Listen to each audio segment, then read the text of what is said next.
The store was crowded, the air thick with laughter and judgment. In that moment, a little black girl stood at the counter, nervous, clutching a few bills to pay her family's overdue account. Instead of kindness, she got whispers, smirks, and a cashier who rolled her eyes loud enough for the whole line to notice. Then from behind the counter came a mocking voice. "If you can pay the bills, I'll pay double." The crowd erupted in laughter, until minutes later, their faces changed. Because the girl they humiliated wasn't who they thought she was. What happened next? Nobody saw coming. She was only 10, but Amina already understood poverty in ways most adults never would. Every morning she helped her grandmother collect cans along the roadside before walking miles to the corner store that doubled as a payment center. It wasn't embarrassment she carried, it was duty. Her grandmother's health was fading, and Amina had learned early that sometimes love meant doing hard things quietly. To her, this stop was routine. Just hand over the envelope, say thank you, and rush back home before the afternoon rain. That day felt no different. The sun glared harsh against asphalt, her small hand gripping a worn paper envelope stuffed with just enough cash for the electric bill. Inside, the store buzzed with weekend shoppers dressed in clean clothes and easy smiles. Amina moved carefully through them, invisible but hopeful, rehearsing the words her grandmother had taught her. "I'm here to pay our bill." She didn't notice the cashier's cold stare right away, or the man behind her chuckling under his breath. It wasn't until she heard laughter, the kind that carries cruelty, not joy, that something in her chest tightened. Still, she pressed forward, determined. She didn't know this place had rules for the kind of people allowed to look like they belonged. She didn't know her small act of responsibility would soon turn a quiet errand into the ugliest kind of spectacle, and the most shocking revelation this town had ever seen. The line behind Amina stretched longer, louder and meaner by the second. She held the wrinkled envelope tight against her chest, hoping the laughter she heard wasn't really about her. But it was. The cashier, a young woman with nails painted gold and a smirk carved into her face, leaned over the counter, blocking the card machine as if Amina were holding a weapon instead of a bill payment notice. The people nearby chuckled. Amina swallowed the dryness in her throat, trying to remember her grandmother's instructions. "Set the envelope down. Wait your turn, be polite." But her hands trembled so badly the envelope slipped. Bills fluttered across the shiny tile floor like little white flags. The laughter grew crueler. A man near the soda fridge cracked a joke about charity cases showing up on payday. Someone else muttered that kids like that should be watched. None of them bent to help her pick up the money. Her knees hit the floor as she scrambled between expensive shoes and judgmental gazes, gathering the crumpled bills one by one. When she finally stood again, the cashier had her hand on the phone near the register. "I might need to call this in," she said to the manager, loud enough for everyone to hear. "You never know, could be stolen cash." The words sliced through the air. Amina blinked hard, trying not to cry but feeling every eye burning into her small frame. She tried to speak, tried to explain that it was her grandmother's money, that every dollar came from collecting cans, but her voice barely left her lips. The manager arrived, stern and impatient, a man whose badge read Assistant Regional Supervisor. He didn't ask questions. He just looked her up and down like a math problem he didn't have time to solve. "What's going on?" he asked curtly. The cashier shrugged. "She says she's here to pay an account, but this feels off. Look at the bills. They're old, mixed. Some are damp." Amina felt heat rise behind her eyes. The coins in her pocket jangled as her hands shook. "It's real," she whispered, but the adults just stared. "Ma'am," the manager said to the cashier, "if you think something's suspicious, just call it in." That triggered another round of murmurs. "Call it in. Good idea. Better safe than sorry." The entire store felt tighter, the walls closing around her.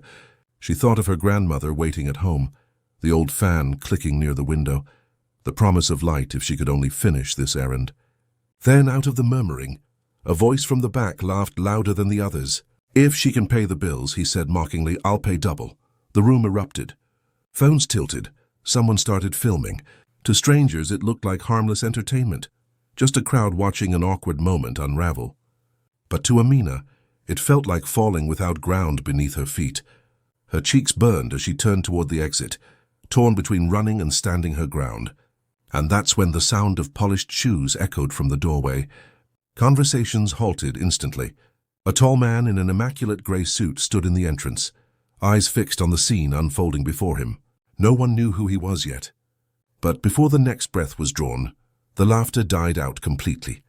Something in his presence told them this moment was about to change, dramatically, and not in their favor.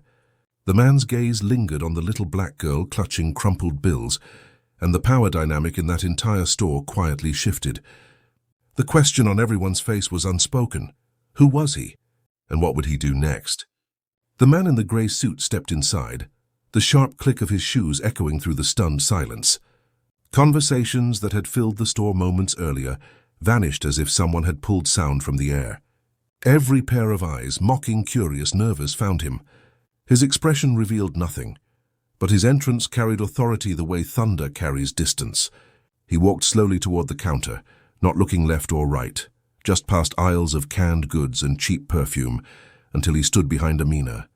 For a small second, he said nothing. He only looked at her, then down at the bills she held, crushed in her trembling hand. "Is there a problem here, sir?"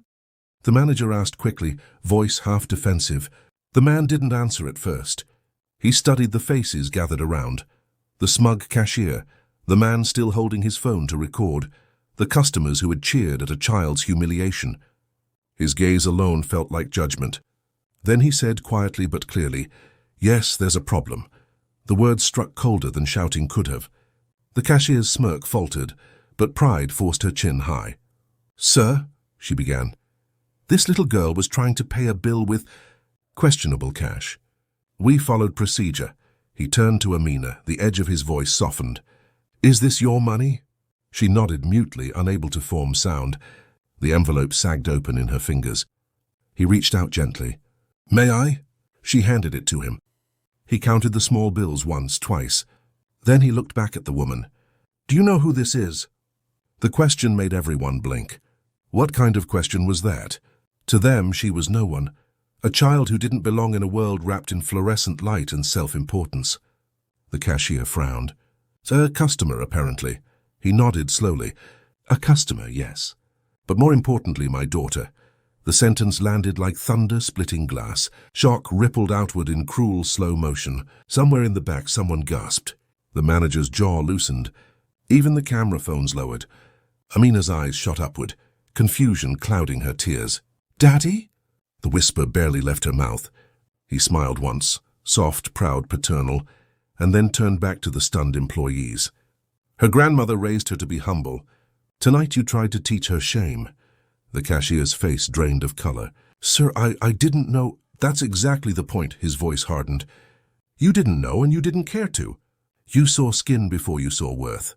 He placed the envelope gently on the counter, then pulled out a sleek wallet and laid down a platinum card.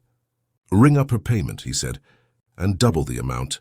I'll donate the rest to every family in this neighborhood who's ever been humiliated here." The cashier hesitated, trembling hands moving mechanically to the register. The beeping of the machine filled the silence where laughter had once lived. Receipts printed endlessly. The man waited, face completely unreadable, while the crowd stared as if witnessing an exorcism of arrogance. When she finished, he took the receipt and slipped it in the envelope before handing it back to Amina. "There. Paid in full and then some." He turned to the onlookers still clutching phones. "Go ahead. Post this if you must, but make sure you write the truth. Write that a room full of grown people mocked a 10-year-old girl for trying to pay bills her family could barely afford. Write that it took her father, a black man you assumed didn't belong here, to remind you what decency sounds like." No one moved. The man near the sodas looked down. Shame replaced his earlier laughter. The manager stuttered. Mr. Bennett," he supplied flatly.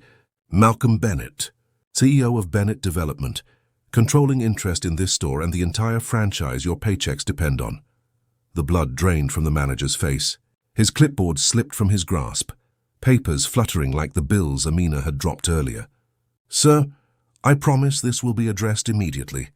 The company has zero tolerance." "Save it," Malcolm interrupted. "I don't need speeches. I need change. Tomorrow I want every employee trained on humility before customer service. And the first donation from corporate profits will go to programs feeding the same families you sneer at. If not, hand in your keys. For a long second, the only sound was the hum of air conditioning and Amina's shaky breathing. Malcolm crouched in front of his daughter, lowering himself until they were eye level. "You did nothing wrong," he told her quietly. "Don't ever apologize for existing in spaces that forget how lucky they are to have you." Tears finally spilled down her cheeks, and she wrapped her arms around his neck. The crowd that had once laughed now watched a father hold his daughter like armor. When he stood, he faced the cashier again. "You're sorry now because she has a last name you recognize, but you should have been sorry before you even opened your mouth."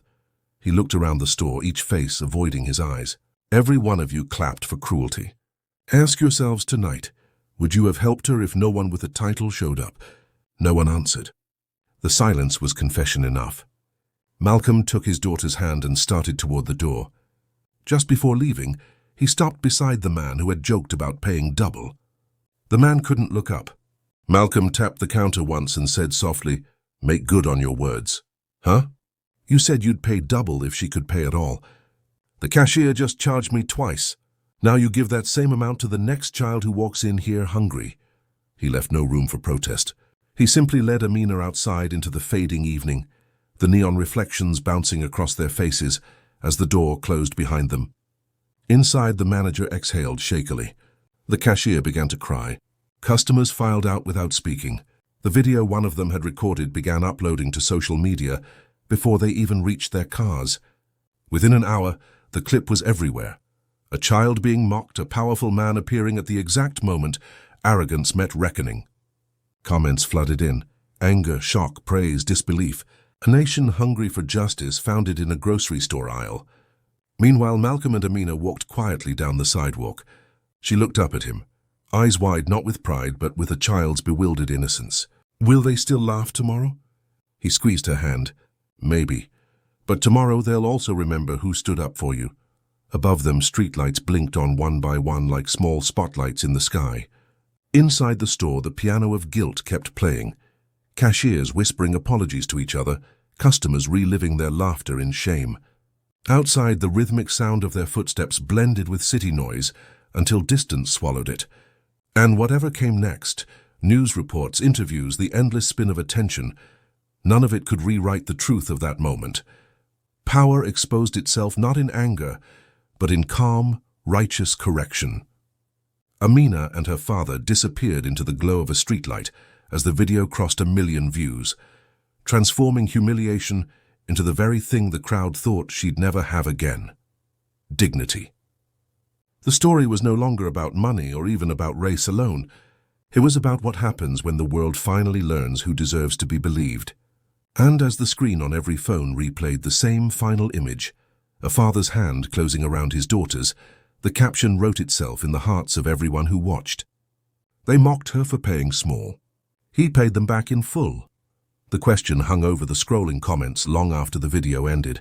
How many more lessons like this will it take before people finally see the person, not the color? Morning light crept over the city the next day, turning glass buildings gold. Inside Bennett Development's headquarters, phones vibrated non-stop. The video from the store had traveled farther than anyone imagined. Millions of views, tens of thousands of comments. News anchors were already using words like humiliation turned justice, and a nation re-examining prejudice. For once, a viral clip wasn't about celebrity scandal. It was about decency being defended in real time. Amina didn't understand all of it. She only knew that people on television were saying her name gently now, not in laughter. Her grandmother cried quietly while folding laundry, whispering prayers of relief. The power bill on the counter was stamped paid in full.